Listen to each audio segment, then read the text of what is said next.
All right, let's get into it. We all know Leonardo DiCaprio. I mean, Oscar-winning actor, Hollywood royalty, the guy's a legend. But we're not here to talk about his movies today. Nope, we are peeling back the curtain on his financial empire to figure out the actual blueprint that took him from A-list star to, well, a 9-figure powerhouse. So let's just put a number on it right away. $300 million. That's the estimated net worth we're talking about.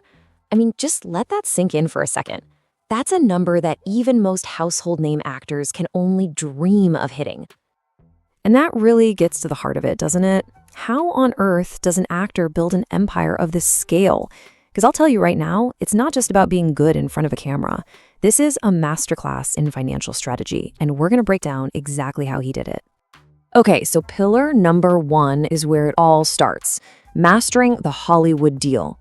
You see, when Leo walks into a negotiation, he's not just there as an actor. He's a businessman, and honestly, he has been for his entire career.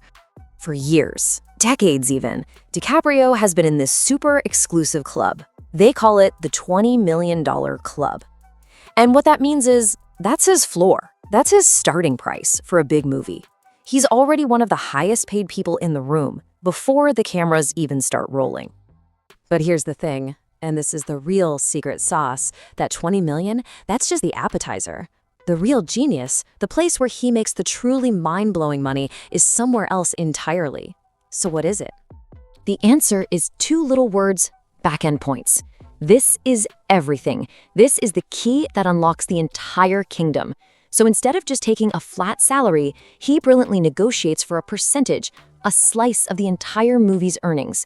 He's not just working for the movie, he becomes a partner in the movie, and that partnership has made him unbelievably wealthy.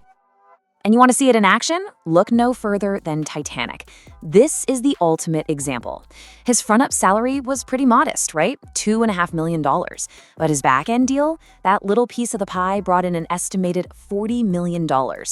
It was more than a movie role. It was a financial masterstroke that literally changed the course of his entire career.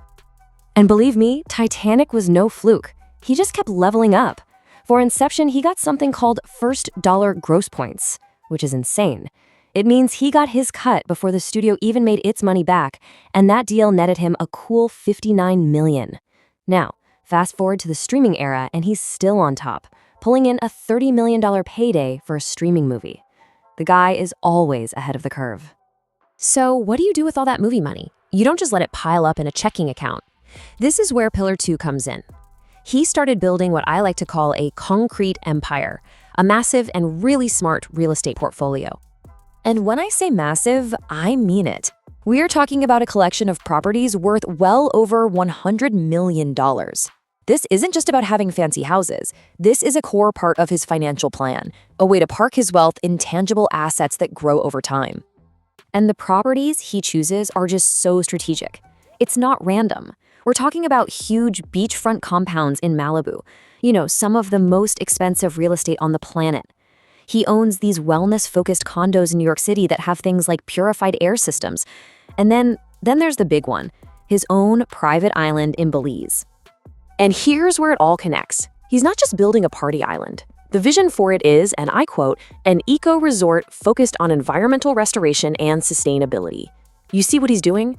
He's merging his business with his personal passion, which in turn builds this incredibly authentic and powerful brand. It's brilliant. And that is the perfect segue to the third and final pillar of his financial world, investing with a conscience. This is where his famous environmentalism and his sharp business sense completely fuse together. First off, it's not just movies and real estate. His global brand is so powerful that he lands these huge endorsement deals with luxury brands like Tag Heuer. That's just another major revenue stream that helps fuel all his other ventures. And check this out. He's not just writing checks to charities, he's investing directly in the future. His venture fund is backing all these cutting-edge companies. We're talking plant-based food, sustainable alternatives to leather, clean water tech. He is literally putting his money where his mouth is. And on top of all that, his foundation has given away over $100 million to environmental causes. That's not just good PR, it's a huge part of his identity. It's him using his incredible wealth and fame to try and make a tangible difference in the world.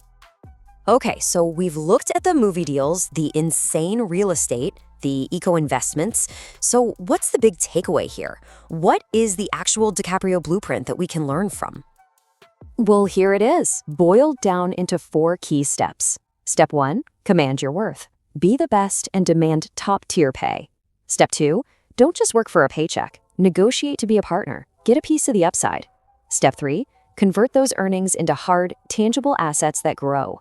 And finally, step 4, align your investments with your passions. Invest in things you actually believe in. So when you put it all together, what do you get?